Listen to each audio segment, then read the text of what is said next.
Akali can simultaneously be regarded as both a high skill champion and a low skill champion by the League community. But what exactly was Riot's rework going for? Did they intend for a higher skill requirement, or something much more powerful than the original? There's a good chance they were intending both, or perhaps something sort of sinister if you're willing to speculate. But then perhaps the better question to ask is, what issues in the original Akali were Riot trying to fix? Akali was released all the way back on May 11th, 2010, with patch 1.0085, and she was pretty different from what we're used to today, both for better and for worse depending on who you ask. She was a hybrid assassin type of champion released before assassins' playstyles were fully fleshed out, so Akali's kit may seem quite strange to a more modern player. Two factors played a big role in how assassins worked, the first being the lack of assassin items. Lethality didn't exist and armor penetration items were few. Often AD assassins just stacked on AD, with items like Infinity Edge and Bloodthirster for their huge damage potential. Or they used bruiser items like Black Cleaver to carry out more sustained fights with auto-attack DPS. AP assassins were similar, many opting for items like Haunting Guise and Rylai's Crystal Scepter for some more health, and items like Zhonya's Hourglass had 120 AP. The other issue was that many assassins did not have reliable escapes other than LeBlanc. Katarina needed resets, Talon had to sacrifice a potential damage ability if he wanted to stealth away, and others like Rengar simply didn't have escapes. Zed was one of the first AD assassins to have a truly reliable escape with his second R cast and the flexibility of his 2 W casts. Akali was a hybrid champion.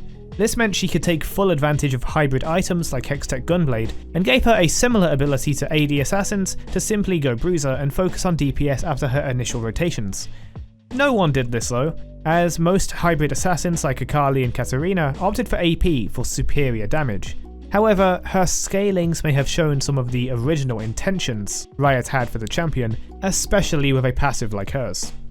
Akali's old passive was Twin Disciplines. It was a pair of passives with an original description that was as follows: Discipline of Might. Upon obtaining 10 attack damage, Akali gains 10% spell vamp, increasing by 1% for every 20 attack damage gained thereafter. This does not include base damage. Discipline of Force. Upon obtaining 20 ability power, Akali's hits deal 10% bonus magic damage, increasing by 1% for every 5 ability power gained thereafter.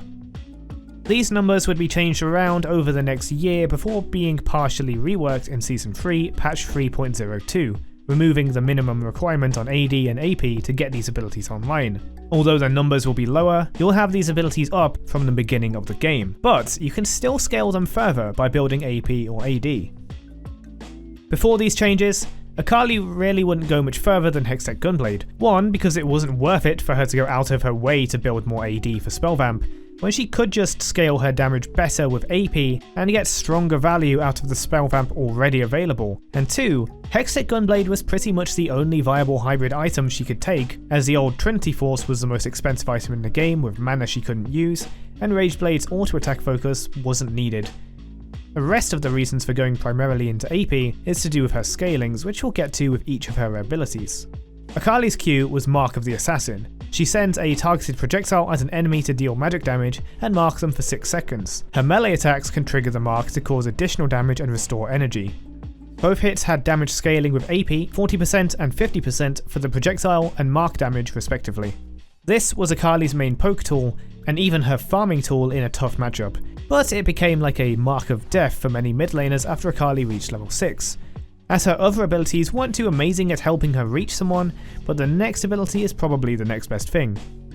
Akali's old W was Twilight Shroud. She throws down a cloud of smoke, at least that's apparently smoke, and while inside, Akali gains armor and magic resistance and stealth. She'll briefly be revealed when attacking or using abilities, and enemies inside the shroud have their speed reduced. Now, back when Akali was released and for a few years after, all stealth was the same. You were invisible unless True Sight found you, which was available on some champions like Lee Sin, but primarily was gained through Vision Wards, commonly called Pink Wards, that and Oracle's Elixir, which revealed stealth champions, traps, and wards around you for its duration. Akali's old E was Crescent Slash, which dealt AoE physical damage scaling with 40% AP, but also 60% AD. AP was available in higher numbers than AD was, so don't let the higher AD scaling fool you too much. And the physical damage type was more of a hindrance when building Haunting Guise and Void Staff than anything else, but was annoying in the early and mid game if you built magic resistance versus Akali, as her E could still get past that. Other than that, it was one of many single button spinny attacks in the game at the time. Akali's old ultimate was Shadow Dance, storing up to 3 charges of Essence of Shadow, and she could consume one of them with her ultimate to dash and damage a target enemy, immediately granting a new charge on champion takedown. It scaled with 50% AP and not with AD. This point and click targeted dash with damage on it that can be cast 3 times rather rapidly is one of the major reasons people hated Akali. It got her close enough to use her passive, Q if it wasn't used already, and if it was, it helped her trigger her mark, and of course, hit the spinny E right after a dash. This nearly non-negotiable damage had little in the way of counterplay, especially back then, so other than not letting Akali get ahead or simply not being where she was or where she was going, you couldn't actually do much if a strong Akali got within dash range. Much like Katarina and Master Yi, if Akali managed to get a gold lead with a few kills, in most normal games she would continue to snowball and steamroll the whole team, especially in lower level casual games where pink wards were less prevalent. Unleashing a combo on someone with minimal effort, then stealthing to avoid retaliation, or if they hadn't died yet, followed by going for a second rotation after waiting for cooldowns, usually brought pretty much anyone down. Though good players and good teams especially could prevent Akali getting the lead she needed, even a bad Akali only needed to be in the right place at the right time to get a new snowball rolling. As with no skill shots to speak of, you didn't really need much mechanical skill to put out some mean damage. Stealth became a liability when the enemy support would always have several pink wards and oracles at the ready, and getting a lead through killing champions proved near impossible when enemies were grouped. It was easy to play Akali from ahead, no questions needed, but to play even from equal ground started to prove challenging. With a simple kit came predictability, and with a reliance on invisibility came a hard counter that only required a little gold. She typically built straight damage, but making sure to get Hextech Revolver and Hextech Gunblade as quickly as possible for the spell vamp and damage. AD was seldom bought after Season 3 other than Gunblade, though Doran's Blade and AD runes back in the day could help her activate her passive from level 1 according to her original 2010 Champion Spotlight. 2 health quintessences and 1 flat damage quintessence. Combined with my masteries, a 21-9-0 set, building on everything but critical strike, I can reach my bonus damage passive with just Doran's Blade. Akali's first set of changes arrived, and had a larger impact than her patch notes would suggest. First, her passive was changed to no longer gain stats from AD and AP, but instead periodically gain a pair of on-hit effects. She maintained a passive of healing and damage, but now both disciplines scaled with AD and AP rather than only one stat each, and their effects are restricted to these 2 attacks, providing a burst of healing and damage rather than permanent boosts. Her W gained a blink when cast, allowing her to reposition at the same time as casting her Stealth Shroud.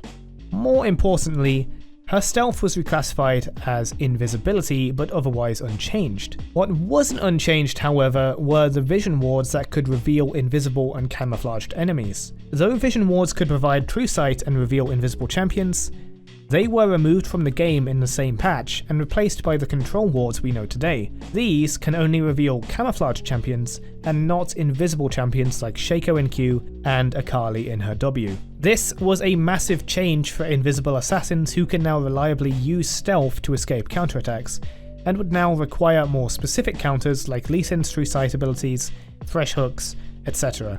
Her AP ratio and passive changes also gave Akali more ability to rotate between bursting her opponents, escaping, or buying time with stealth, then continuing her assault. However, all this did was eliminate counterplay options to Akali, who allowed little counterplay herself when she achieved a lead, so a rework was inevitably on the way. What she needed was a higher skill floor that allowed more counterplay but also gave her more presence early on. A kit that maintained her mobility but with more decision making than just free targeted dashes. A passive that retained auto-attacking as part of her burst and identity yet felt rewarding for the player to use. Well, we definitely got all that, and far more than I think anyone asked for. The Akali rework dropped on August 1st, 2018 with patch 8.15, and nearly everything had changed. From splash arts, to base stats, to her title going from the Fist of Shadow to the Rogue Assassin. But just how was her old identity preserved? What welcome or unwelcome changes were given? Starting with her passive, her new one is Assassin's Mark. Ability damage on champions creates a ring around the enemy champion for 4 seconds. Akali gains movement speed when moving towards the edge of the ring. When she breaks through the ring, she gains the same bonus movement speed again and starts swinging her Kama for 4 seconds, granting 125 bonus range and dealing extra magic damage, scaling with 90% AD and 70% AP on her next attack. This is her second old passive given new life, fusing with her old Q.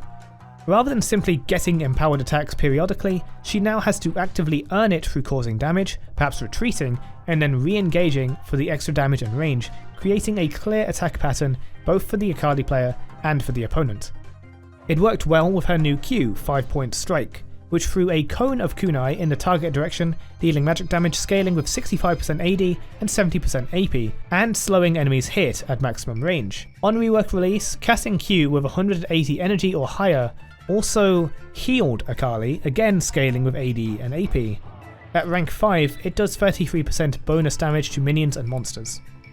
This gave a similar range of her old point and click Q as a poke tool, which in turn activates her passive to trigger the mark just like the good old days. Only her new passive helps her actually do it. If there are parts of this ability that you don't recognize, it's because this is one of many changes to Akali that wouldn't last, as it was a bit more than she needed. The healing was obviously supposed to help her sustain in the top lane and mid lane as well against ranged matchups, but it definitely starts to sound like someone at Riot really wanted Akali to be good in every situation, and if that sounds presumptuous and cynical, don't worry, there are more weird changes coming. Akali's new W is Twilight Shroud, now immediately restoring energy rather than costing it, and setting off a smoke bomb in a circular area, expanding slowly to form a ring. Akali becomes invisible in the shroud, just like before, but her invisibility was now uniquely able to cause all sources of true sight to grant obscured vision instead. This was the same as using a red sweeper trinket on invisibility, so now true sight, like a fresh hook, Lee Sin Q, and even turret true sight, would not reveal Akali in her shroud. So not only does she gain energy by dumping gas, so she can pull off her ability combos, but she can also fully ignore your turret and go for easy turret dives alone.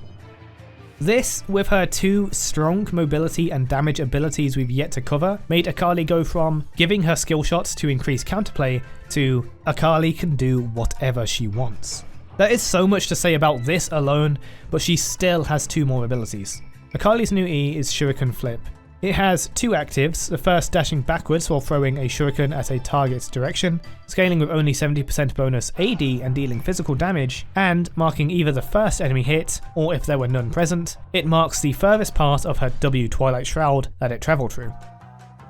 The second active dashes Akali straight to the marked enemy or area, dealing the same damage to them again. This double dash ability gave Akali a powerful feeling of evasion and counterattack that can feel a little unfair to get hit by, but even I have to admit, it's a pretty cool looking and feeling ability. The targeted nature of the second dash is a lot like her old ultimate as well, and with it being physical damage and AD scaling, most Akali builds will merely use this as a dash to get her real damage abilities off through her Q and passive, and of course, her ultimate. Akali's new ultimate is Perfect Execution. She can dash in any target direction, dealing physical damage with 50% bonus AD, and stunning enemies hit for 0.5 seconds. After 2.5 seconds, it can be recast within the next 7.5 seconds to dash in another target direction, dealing 30% AP magic damage to all enemies hit, and increasing the damage based on target's missing health by up to 150% for the base damage and 200% for the damage increase from ability power. With a stun on the first cast and 2 directional dashes that also have high damage potentials, Akali's R felt super strong and even stronger to its opponent. I know this sounds very cynical, but it's hard to be for this rework at this release stage, as together with her high ratios and supreme stealth, to me at least, it seemed like Riot wanted this rework to work, as in feel very good to play and probably invest in. You see, some of these effects were ridiculously powerful and honestly unneeded, which I think was a very unanimous feeling throughout the League community around this time. Invisibility against turrets is kinda ridiculous, and you can see Riot fought really hard to keep it in the game for some reason. First, they tried nerfing the W in other ways, like the usual cooldown increase, duration decrease, allowing normally uncancelable attacks like Nasus Q to be actually uncancelable when Akali returns to her shroud, and it took till patch 9.3 for Riot to remove the heal from her Q and the turret invisibility from Akali. That's a full 13 patches with roughly 2 weeks between patches, meaning it took about 26 weeks for them to do anything about these toxic parts of her kit. And even then, she was still immune to True Sight. In patch 9.5, they felt they nerfed Akali too hard, and now she's only revealed by tower's attack range rather than sight range, which is weird. So instead of the 1095 True Sight range turrets have, she would have to be within 750 units of them. Finally, in patch 9.14, they nerfed her supreme invisibility to actually be affected by True Sight like everyone else.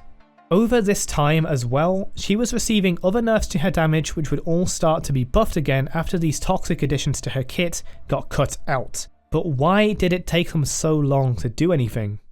If you would entertain a bit of a conspiracy for a moment, I don't think this is too uncommon a thought among the League community, especially in more recent years. You see, in patch 8.21, before her nerfs and after her release, Riot released the first KDA skin line and their first music video. Whether you like the song or not, you cannot deny its production value is astoundingly high, and something like this would probably take a while to make. It wouldn't be a stretch to say they reworked Akali to be very powerful, together with the release of KDA to boost sales. But we're delving into topics that don't really have much to do with gameplay, so I'll quit this train of thought here.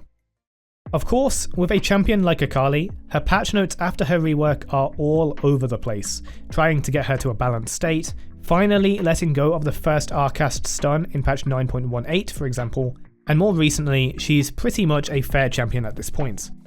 If we forget the mistakes of the rework, she was given a better early game with more engagement with her lane opponent for counterplay, rather than just throwing out homing Qs to poke or last hit, and her E-dash, instead of a spinny damage ability, now allows her to engage on the enemy before level 6 and actually have presence before then. This makes her more enjoyable to play as and against compared to the previous, and the new ultimate covers a lot of ground. But with recent nerfs to force the first cast to be targeted rather than free to cast anywhere, she's a bit more predictable for counterplay, yet still has a more impactful engage and commitment with her ultimate than previously.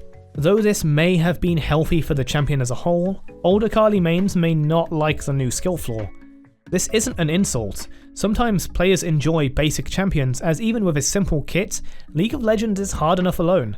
And I think that's fair. It's a huge jump from just dashing on someone hitting a mark and spinning, to now needing to hit a skill shot at max range, back away, break into the circle for extra range and damage, use that, land a skill shot to enable your second dash, then maybe manage your ultimate to maximize damage when they're at lower health. But that doesn't mean Akali is some skill ceiling god that only some players can use effectively. Playing against Akali as certain champions can still feel pretty bad. Her range, though short, is long enough to frustrate some top laners, and her insane mobility and tools allow her to do a lot that other champions can only dream of doing. To some, her kit is too complex, and to others, the potential is too high to feel fair to fight. Akali is definitely a controversial champion and a controversial rework. Now that the dust has settled on her rework after a long time, I feel like the rework was good overall. But I'm much more interested in hearing from all of you. What do you think of the changes to Akali in her rework, and what do you think of some of those abilities like negating turret true sight and healing off Q from her initial rework? And what do you think of KDA actually? It's popular as heck, but opinions on it always seem split. I'm more of a pentakill fan personally. Thanks so much for watching. Shoutouts to the channel members Light, Awesome to Yoda, OKJ, Ash Ketchum, War Squid, Nashborn, Genocide, Ultimate Ground, Boblax, Luxus, My Dad, Unknown22, HAG Beat 91, and Kaide for supporting the channel.